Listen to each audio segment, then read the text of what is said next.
Breaking news చూస్తున్నాం. Vemuri Kaveri travels bus యజమాని వేమూరు వినోద్ను కర్నూలు పోలీసులు అరెస్ట్ చేశారు. అనంతరం ఆయనను కోర్టులో హాజరుపరిచి రిమాండ్కు తరలించారు. కర్నూలు జిల్లాలో ఇటీవల జరిగిన బస్సు ప్రమాదంలో 19 మంది మృతి చెందారు.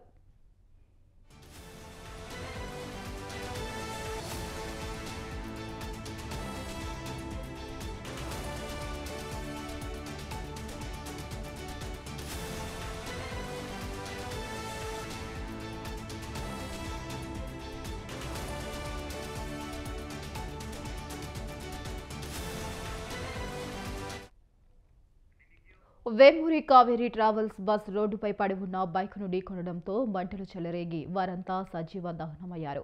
ఈ బస్ రిజిస్ట్రేషన్ విషయంలోనూ లొసుగులున్నట్లు, సీటర్ వాహనాన్ని స్లీపర్గా మార్చినట్లు ఆరోపణలున్నాయి. ప్రమాద ఘటనకు సంబంధించి బస్ డ్రైవర్ యాజమానిపై కేసు నమోదైంది. ఇప్పటికే A1 అయిన డ్రైవర్ లక్ష్మయ్ను పోలీసులు అరెస్ట్ చేశారు.